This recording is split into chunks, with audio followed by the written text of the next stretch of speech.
Hi friends, welcome to our channel. Brahmamudi serial next ఎపిసోడ్లో ఏం జరగబోతోందో ఈ వీడియోలో చూసి తెలుసుకుందాం.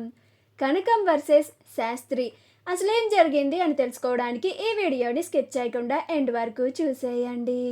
అపర్ణ, ఇందిరాదేవి, కనకంలు ముగ్గురు చాలా పకడ్బందీగా ప్లాన్ చేసి మరీ శాస్త్రిని బెదిరించి వాళ్ళు చెప్పినట్టు వినేలాగా చేస్తారు. అప్పుడు శాస్త్రి వాళ్ళ ముగ్గురి ముందు, అమ్మ మీరు చెప్పినట్టుగానే చేస్తాను అని వాళ్ళకి చెప్పి తీరా అందరి ముందుకి వచ్చి వీళ్ళ ముగ్గురికే షాక్ ఇస్తాడు.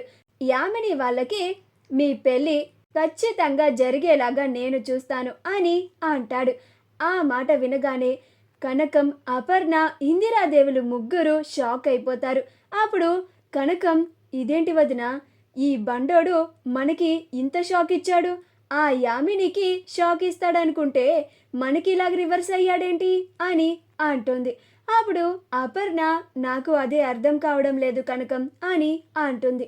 అప్పుడు కనకం, వీడికి ఎంత ధైర్యం ఉంటే భూమి మీద జానడు లేడు, వీడు మనల్ని మోసం చేస్తాడా, వీడి అంతు తేలుస్తాను, వీడిని ఇక్కడే చంపేస్తాను అని పూజారి మీదకి వెళ్ళబోతూ ఉంటే అప్పుడు అపర్ణ, కనకం కనకం ఆగు అని ఆపుతూ ఉంటుంది. అప్పుడు ఇందిరాదేవి, కనకం నువ్వు అస్సలు తగ్గద్దు, నీకు నేను సపోర్ట్ చేస్తాను, ఆ పంతులని ఏసేయి నువ్వు అని అంటుంది. అప్పుడు అపర్ణ, అత్తయ్య ఏంటి మీరు కూడానా, కనకంని ఆపాల్సింది పోయి మీరు కూడా కనకంని ఇంకా రెచ్చగొడుతున్నారేంటి అని అంటుంది. అప్పుడు ఇందిరాదేవి, వాడేమన్నాడు నువ్వు కూడా నీ చెవులతో విన్నావుగా, వాడు ఆ యామినికి నీ కొడుక్కి పెళ్లి చేస్తానంటున్నాడు, నీ కోడలి జీవితాన్ని నాశనం చేస్తానంటున్నాడు అని అంటుంది. అప్పుడు అపర్ణ, నాకు వినపడింది అత్తయ్య, నేను విన్నాను, కానీ మనం ఇలాగా ఆవేశపడితే పెళ్లి జరగకుండా ఆగుతుందా అని అంటుంది. అప్పుడు కనకం, అసలు ఆ బండోడు ఈ భూమి మీదే లేకపోతే పెళ్ళి ఇప్పటికిప్పుడే ఆగిపోతుంది కదమ్మా, నన్ను వదిలేండి, నేను వాడిని ఇప్పుడే చంపేస్తాను అని అంటుంది. అప్పుడు అపర్ణ, కనకం ఆగు అని ఆపుతుంది.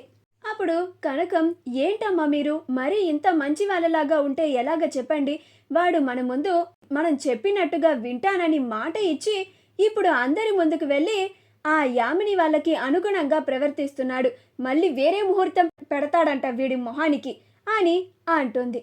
అప్పుడు అపర్ణ, ఈ పెళ్లి జరగకుండా మనం ఇంకొక ప్లాన్ వేద్దాం కనకం అని అంటుంది. అప్పుడు కనకం, ఆ శాస్త్రి మన ప్లాన్లన్నిటికీ ఇంకా అడ్డుపడుతూనే ఉంటాడమ్మా, నాకు అర్థమైపోయింది, వాడిని ఇంకా ఎంత బెదిరించినా కానీ వాడు మనకి అస్సలు సపోర్ట్ చెయ్యడు అని అంటుంది. అప్పుడు అపర్ణ, కనకం నువ్వు కాసేపు మౌనంగా ఉండు అని అంటుంది. అలా పూజ అయిపోయిన తర్వాత శాస్త్రి ఫోన్ మాట్లాడడానికి పక్కకి వస్తే అప్పుడు కనకం చాలా ఆవేశంగా శాస్త్రి దగ్గరికి వెళ్ళి, ఏరా బండోడా, డ్రమ్ములాగా ఉన్నావు, నీకెంత ధైర్యం రా, నన్నే మోసం చేస్తావా, నా ముందు ఈ పెళ్లిని ఆపుతానని చెప్పి ఇప్పుడు ఈ పెళ్లిని జరిపిస్తానంటావా, నిన్ను ఇక్కడే చంపేస్తాను రే అని పూజారి మీదకి వెళ్తూ ఉంటే అప్పుడు అపర్ణ అది చూసి, కనకం కనకం ఏంటి ఆవేశం అని అంటుంది. అప్పుడు కనకం, మీరు నన్ను ఆపకండమ్మా అని అంటుంది. అప్పుడు శాస్త్రి, ఏమిటమ్మా, ఏమిటి అరాచకం, నన్నే చంపుతారా, నన్ను చంపేంత ధైర్యం ఉందా మీకు అని అంటాడు. అప్పుడు కనకం, నిన్ను చంపడానికి ధైర్యం కూడా కావాలంట్రా, ఒక్క గుద్దు గుద్దానంటే చచ్చిపోతావు అని అంటుంది. అప్పుడు శాస్త్రి, ఏమిటమ్మా, పూజారి గారినని కూడా చూడకుండా రా అని అంటున్నారు అని అంటాడు. అప్పుడు కనకం, ఏంట్రా, నిన్ను గౌరవించాలా, ఇలాగా నమ్మించి మోసం చేసే నీకు గౌరవం ఇవ్వాలా, నువ్వు నీ కొండముచ్చు మొహం వేసుకొని అని అంటుంది. అప్పుడు శాస్త్రి గారు, ఏంటి నాది కొండముచ్చు మొహమా అని అంటాడు. అప్పుడు కనకం, మరి లేకపోతే ఏం చూసుకోనరా నీకంత ధైర్యం, ఎవరిని చూసుకోనరా నువ్వు ఈ పెళ్ళిని జరిపిస్తాను అని ఆ యామినికి మాటిచ్చావు, ఈ కనకం అంటే ఏంటో నీకు తెలియడం లేదురా, నాతో పెట్టుకోకు అని అంటుంది. అప్పుడు శాస్త్రి, మీరు ఈ పెళ్ళి ఆపాలనుకోవడం తప్పమ్మా, మీకు చెప్తే మీరు వినిపించుకునేలాగా లేరు, అందుకనే నేను అందరి ముందు నేను చేయాల్సింది చేశాను, ఖచ్చితంగా ఈ పెళ్ళిని జరిపించే తీరుతాను అని అంటాడు. అప్పుడు కనకం, ఏంట్రా ఈ పెళ్లిని జరిపిస్తావా? నేను చూస్తాను. నేనుండగా నువ్వు ఈ పెళ్లిని ఎలా జరిపిస్తావో చూస్తాను అని అంటుంది. అప్పుడు శాస్త్రి, చూడండమ్మా, మీ కళ్ళ ముందే నేను పెళ్లి జరిపిస్తాను అని అంటాడు. అప్పుడు కనకం, నీకు ఈ కనకం అంటే ఏంటో తెలిసి వచ్చేలాగా చేస్తాను అని అంటుంది. అప్పుడు శాస్త్రి, ఏంటమ్మా, ఏంటి, నన్ను భయపెట్టాలని చూస్తున్నారా? నేనేమి మీకు భయపడను అని అంటాడు. అప్పుడు కనకం, చూసావా వదిన, వీడెలా మాట్లాడుతున్నాడో, వీడు ఆ యామిని పెళ్లిని జరిపిస్తానంటున్నాడు.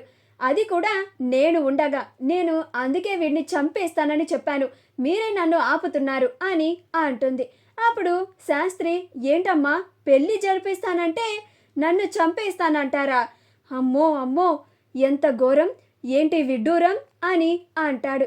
అప్పుడు కనకం, నేనంతే, నాకు నచ్చని పని ఎవరైనా చేస్తే వాళ్ళని చంపేస్తాను అని అంటుంది. అప్పుడు శాస్త్రి, ఏమిటమ్మా ఈవిడని చూస్తూ ఉంటే నాకు పిశాచులు, రాక్షసులు గుర్తొస్తున్నారు అని అంటాడు.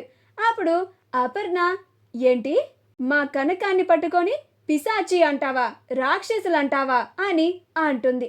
అప్పుడు కనకం, రేయ్ శాస్త్రి అని పూజారి మీదకి వెళ్తూ ఉంటే అప్పుడు శాస్త్రి భయపడిపోయి వెనక్కి పరిగెడతాడు. అప్పుడు ఇందిరాదేవి, చూసావా కనకం, ఈ శాస్త్రి ఎంత పిరికివాడో, వీడు పెళ్లిని జరిపిస్తాడంట అని అంటుంది. అప్పుడు కనకం, లేదమ్మా, ఈ శాస్త్రిని మనం చాలా తక్కువ అంచనా వేశాం. వీడు మనల్ని బురిడి కొట్టించాడంటే వీడు ఖచ్చితంగా ఈ పెళ్లిని జరిపించేలాగానే ఉన్నాడు అని అంటుంది. అప్పుడు శాస్త్రి, ఎవరు వచ్చినా, ఎలాంటి దుష్ట శక్తులు అడ్డు పడినా సరే నేను ఈ పెళ్లిని జరిపించి తీరుతాను అని అంటాడు. అప్పుడు కనకం పక్కనే ఉన్న ఒక కర్రని తీసుకొని ఆ శాస్త్రిని కొట్టడానికి వెనకబడుతుంది. అప్పుడు శాస్త్రి, అమ్మా, ఏంటమ్మా ఇది అని పరిగెడుతూ ఉంటాడు. అలా కనకం శాస్త్రిని 2 దెబ్బలు వేస్తుంది. అప్పుడు శాస్త్రి, ఏంటమ్మా ఇది, ఎందుకని మీరు ఇలా నా వెంట పడుతున్నారు అని అంటాడు. అప్పుడు కనకం, మర్యాదగా మేము చెప్పినట్లుగా ఈ పెళ్లిని ఆపేయ్, లేకపోతే నిజంగానే నీ భార్య దగ్గర నీ గురించి లేనిపోనివన్నీ చెప్తాను. ఈ కనకం గురించి నీకు తెలీదు చెప్తున్నాను అని అంటుంది. అప్పుడు శాస్త్రి, అమ్మ, నా కాపురాన్ని చెడగొట్టకండి అని అంటాడు. అప్పుడు కనకం, నువ్వు మాత్రం పక్క వాళ్ళ కాపురాన్ని మాత్రం నాశనం చెయ్యొచ్చు, నీ కాపురాన్ని మాత్రం ఎవరు ఏమీ చెయ్యకూడదు అని అంటుంది. అప్పుడు శాస్త్రి, నేనెవరి కాపురాల్ని నాశనం చేశానమ్మా, ఇలా మాట్లాడుతున్నారు అని అంటాడు. అప్పుడు కనకం, నా కూతురి కాపురాన్ని, జీవితాన్ని నాశనం చేస్తున్నావు కదరా నువ్వు, బండ వెదవా అని అంటుంది. అప్పుడు శాస్త్రి, ఏమిటమ్మా మీరు మాట్లాడేది అని అంటాడు. అప్పుడు కనకం, అవునురా, ఆ పెళ్లి కొడుకు ఎవరో కాదు, నా కూతురి మొగుడు అని అంటుంది. ఆ మాట వినగానే శాస్త్రి ఆశ్చర్యపోతాడు. మా వీడియో కనుక మీకు నచ్చినట్లయితే లైక్ చేయండి, షేర్ చేయండి, మా ఛానల్ని సబ్స్క్రైబ్ చేసుకోండి, పక్కనే ఉన్న బెల్ ఐకాన్ని క్లిక్ చేయడం మాత్రం మర్చిపోకండి.